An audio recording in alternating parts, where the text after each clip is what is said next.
we get to the upper extremity. And the first bone of the upper extremity is the scapula, the shoulder bone, the shoulder muscle. Bone, yeah, bone. That's right here in the back. So when I look at the scapula, the first thing that I want to orient myself to is the big ridge in the back, the spine of the scapula.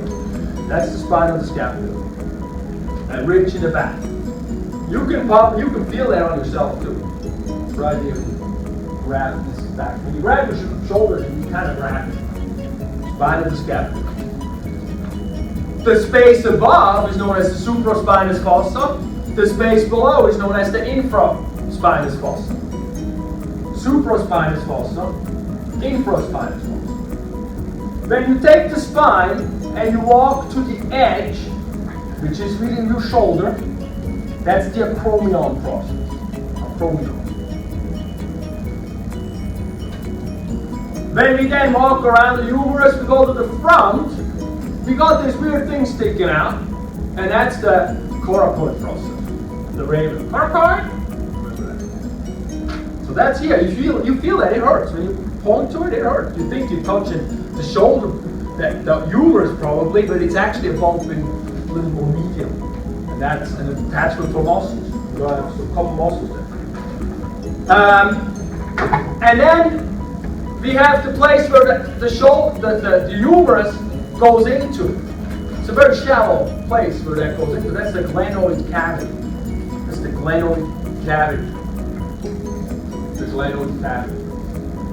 And then as we go to the front, we go to the underside of the scapula, and there's another muscle attachment. There are actually a few muscles, really, especially on the edge, and that's known as the subscapular fossa. Subscapular fossa. That goes right onto the rib, right there. Then we get to the humerus. That's the upper arm bone. And the humerus has a few parts. It has a head, that's the round thing. So a round thing is all. If you have a question, just call it a head. Round things are heads. And then right underneath that round thing, we got this line right there. And that line is the anatomical neck. That's pretty wide. And so, because then we got a couple of bones coming up. And we have two. We have the big one here. So if you actually orient yourself, the big one a little bit to the side, it's going to be the place where all the muscles to the back go in. And that's known as the greater tubercle. And then the one in the front that's smaller, we call that the lesser tubercle. The lesser tubercle. Greater tubercle, lesser tubercle. And then below that, we have another area where the humerus breaks easily, and they call that the surgical neck. Like the surgical neck is on the bottom one? Yeah, it's here. And the anatomical is on top. Okay. The anatomical doesn't break, it's so big, but when it breaks here. So that's why they made a name out of that. And we have on the side of the humerus down here, it's a little rough on the outside, and that's the deltoid tuberosity. That's where the deltoid muscle will go in the neck. So you feel that on your body too.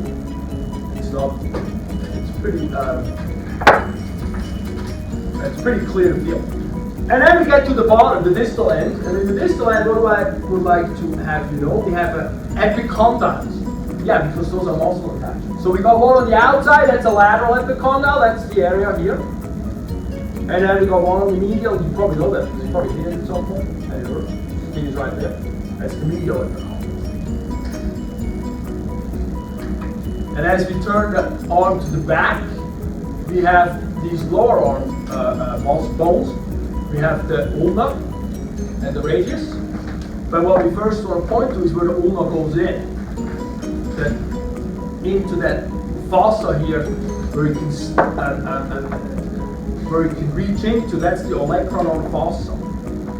And that thing that goes in there is the Electron Process. So it sort of embraces the humerus, and it stops the humerus from extending because it reaches that end there. It goes bone to bone. On the ulna, we have the Electron Process, and as we go down to the tip of it, we have a little thing sticking out. That's known as the styloid process. And as you see here, when we look at the head, The thumb is over here. The pinky is here. The ulna runs on the side of the pinky. Okay? The radius is the other bone here that runs on the side of the thumb. And in the radius we have a couple of structures that I like to point out. Those are, we have a head, another round structure. Then we have a bump. We probably have another shallow structure, but I don't ask for that. Yeah, I asked for that. It's the neck. And then we have a bump. And the bump is the radial tuberosity. And as we reach distally, what's interesting is the radius gets bigger going distally towards the wrist. We have the thing sticking out on its side, on the thumb side, and that's the styloid process of the radius. So the ulna and the radius both have one of them. When we look at the pelvis, we have the iliac crest, and that's the side, that's the ridge on top. That's where you can put the baby on. The ridge on top is the iliac crest. And as we reach back on the iliac crest backwards, we get to a bump in the back. You can feel that. The bump, it's right here. And that's the posterior superior iliac spine, or known also as PSIS.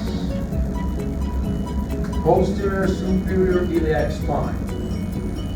And as we go further down here, we got this indentation that shows up, and that's known as the greater sciatic notch. The greater sciatic notch. As we now go back to the crest, we move forward to the front. We got a tip, a point in the front that kind of changes the angle. You can feel that right in front of your pelvis. And that's the ASIS, the anterior superior iliac spine. And then we're going to have a place where the femur goes in, on the side. That's the acetabulum. Acetabulum. And then the inside here is the iliac fossa. The inside here. You're going to have the iliacus attached. The iliac fossa. As we get to we reach forward, we have the pubic bone, and the front of the part there where the joint is, that's the pubic symphysis. That's the pubic symphysis. And then we go one structure left, I believe, right? Let me know if I'm missing, okay? And that's the sit bone, the ischial tuberosity. We got two of them. That is actually where we should sit on. Right here. So we sit on this and be balanced. Sit bone, ischial tuberosity. A lot of muscle attachments, very wrong. And then that gets us to the femur, which anchors right into the acetabulum. And on the femur, guess what we got? We got a round thing here that's called a head. We got another one that's a neck. Here we only have one neck.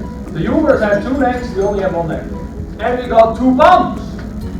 But here we got a big one, a really big one on the outside, because that's right here. That's the greater trochanter. And then we have a small skinny one right here on the inside. It's really difficult to palpate actually, but that's the lesser trochanter. So these are kind of opposite. They're not right next to each other. Well, from the back they sort of are, but yeah. Greater trochanter, lesser trochanter, and then we go to the back of the femur and we have the roughage back there. That's the linea aspera. That goes there. Linea aspera. Lots of muscles that go into there. Yeah, the roughage in the back. That's posterior, it's in the back. And when we are here in the back, posterior, we can point out the condyles. We got a medial condyle, that's by the head, same side of the head. And we got a lateral condyle. A medial condyle and a lateral condyle. And that brings us to the knee, where we have the patella, but we don't ask for the patella. We expect you to know that. And then we got two bones on the lower leg, or the leg itself. We have a shin bone, the main shin bone, that's the tibia, right here. On the tibia, I want you to know the surface area that connects to the condyle of the femur is the tibial condyle. We got one on the medial, we got one on the lateral, we got one on the medial. The lateral is where the fibula is. On the test I use the articulated legs, so they're all like these. I don't use single one. The tibia is the big one. The shingle. Really, when you look at the weight, it's the one that the weight goes down. So there we have the joints that connect to the femur because that weight needs to go down there. And that's the lateral of the medial condyle. And in between, we have a raised structure here, that's the intercondylar eminence. But that's where the ACL and PCL goes in. So if you broke an ACL in your sports career, it's right here. The medial is right where the big toe is. Yeah, so it's also where the head is. Around there, okay? So you can orient yourself from that. And then from there, we have the tibial tuberosity. That's the bump in the front of the knee. That's where all the quadriceps go in. And you can feel that again. That's right. It's very prominent on everything. No, this is on everything. And then we go distally, and we have a bump on the medial side. And that's the medial malleolus. What I tag here is just the whole bone. That's the fibula. The outside leg bone is the fibula. And when I look at the heel, I look at the back of the heel, or the heel, the calcaneus. And I look at the foot. And I also, so I want you to look at calcaneus, the heel bone, and the one that connects to the tibia, the talus. Because that's where all the weight comes down. It's the other big one. And that's what if you sprain an ankle, if anything goes in trouble, it's these two bones. The talus connects to the tibia. It also has a connection to the fifth, but it's not really the weight bearing. So the talus is this cube-shaped bone. This little thing that comes right distally to the tibia. So you can orient yourself now. Alright, and that brings me then to muscles of the face.